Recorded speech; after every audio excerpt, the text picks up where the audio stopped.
Hi, this is Randy Finney with Right Side of the Chart, and today is Thursday, June 7th, 2018. This is a market wrap. Markets are closed for the day. I want to do a quick overview on what happened, what to look for going forward. I'll say this: going forward, my expectation, I don't think we're going to see a whole lot. There were some significant developments to make note of today. We had some sectors, some breakdowns, some developments on the charts, but there's also some sectors and key stocks that are still above support. Bottom line is this. Anything can and will happen in the market, so always have plan A, plan B, and plan C. You know, what you're going to do, what you think is going to happen, how you're going to trade it, and then what you're going to do if it goes the other way. But here's where I'm going with this. From my experience, when we have a FOMC meeting, a Fed decision rate hike, or well, I should say, rate decision, we are looking at a almost certain 25 basis point rate hike next week on Wednesday, 2 o'clock Eastern time, when the Fed comes out with their rate decision announcement. That's baked in the cake. I already went over that with the Fed Fund futures. We won't get any surprises there, but the market will listen to what the Fed has to say if they become more dovish, more hawkish. And more importantly, not even what the Fed says, how the market reacts to that. So where I'm going with this is I don't expect a lot of fireworks to happen between now and next week, but I will point out some developments worth noting. And again, let's just take the charts as they come. This is the 60-minute chart of the Nasdaq futures, NQ. I'll get to the QQQ in a second. This is the minor trend line or minor price channel right here. We broke down today, had an impulsive sell-off once that prices broke below this minor price channel, and then hit this trend line. This is a more significant uptrend line on the 60-minute chart.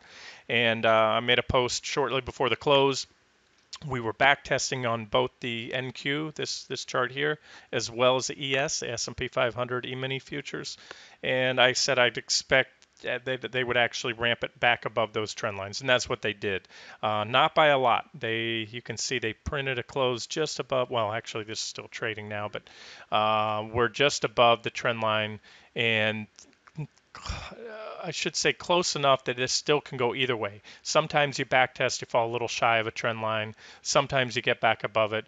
Obviously, if they can ramp it back up in here, bullish. But you know what? There's still these negative divergences were pretty pronounced right here. I'm referring to all the indicators, PPO, MACD, RSI. So we put in a divergent high there, and my expectation is to see more downside. But there's a reason I didn't put this on as an official short trade on the site yet. My confidence just isn't there. There's too much. There's too many stocks and sectors still above trendline support.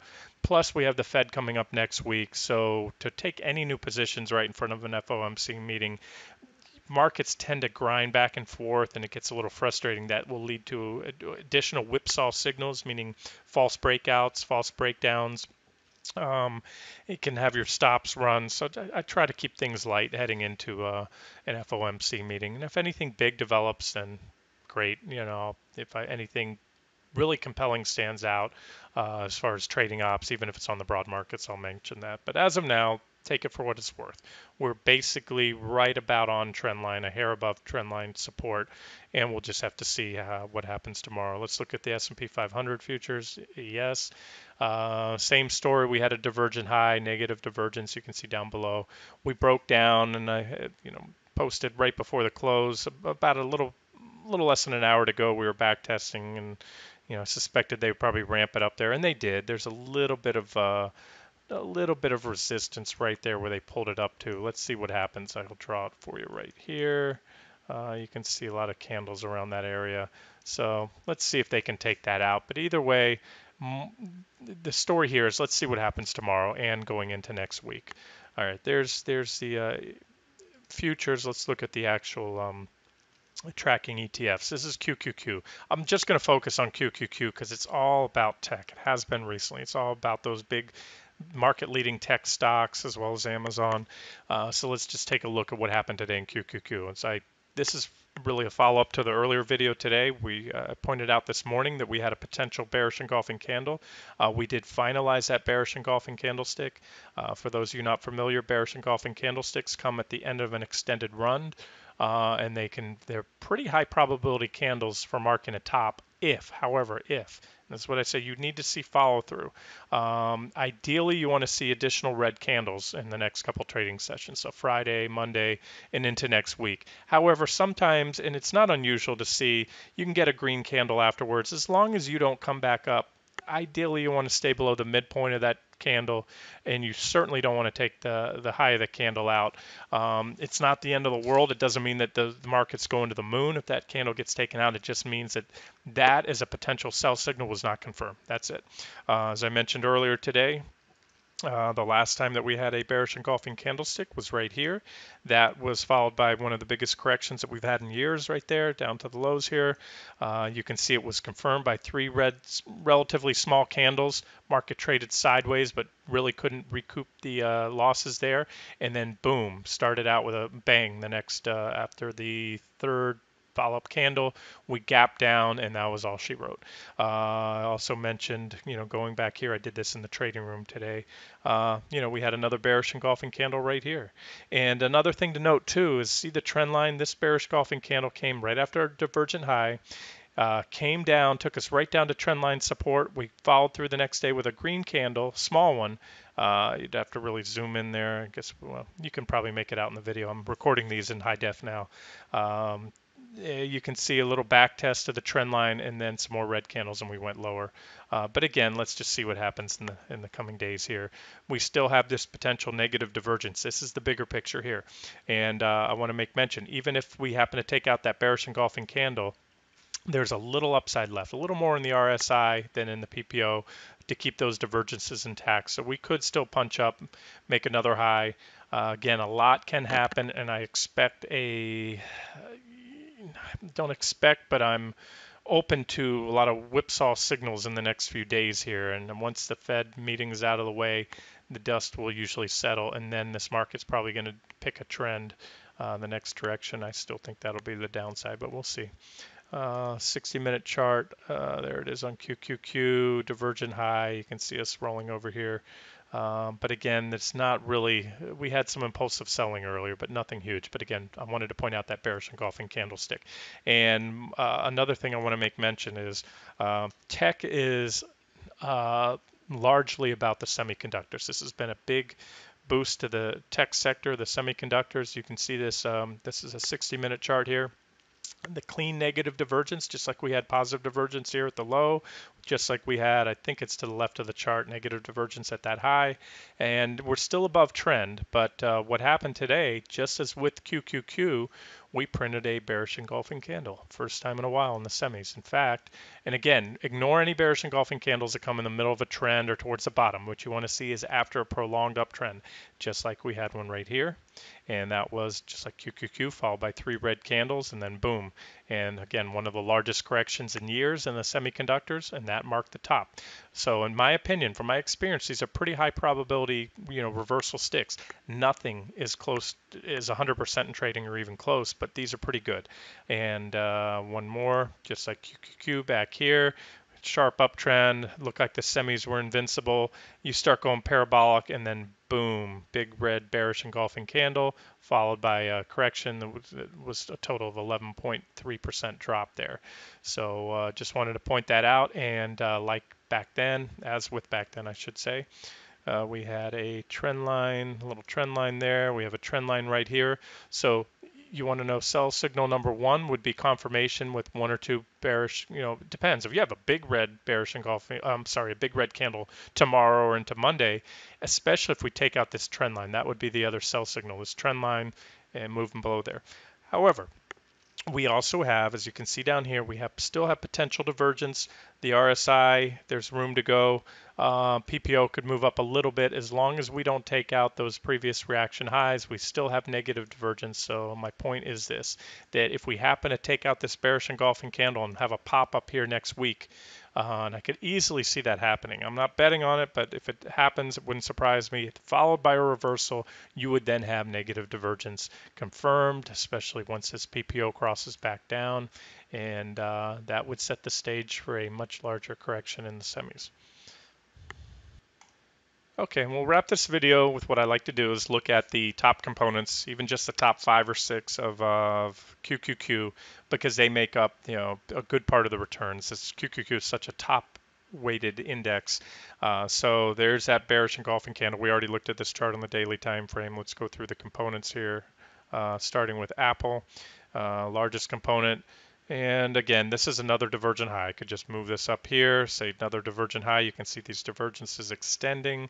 And yes, you might say, well, Randy, these are divergent highs. They don't work. Yeah, they do work. 9% correction, 10% correction, 17% correction. Off this one here, we had about a 12% correction. So those are certainly worth noting. And again, this is just a series of consecutive. This is really one large divergent high, and it shows better on the weekly chart.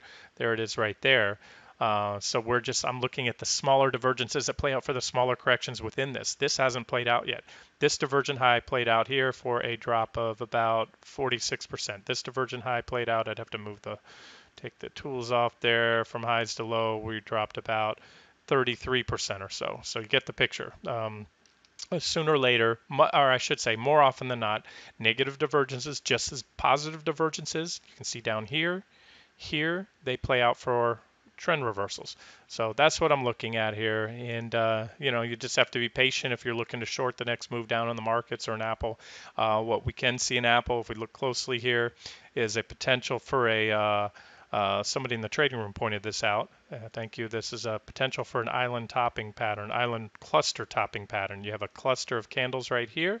So should we gap down tomorrow or next week below that island right there, something like this, a candle here, that is one of my favorite highest probability reversal patterns there are right there in trading.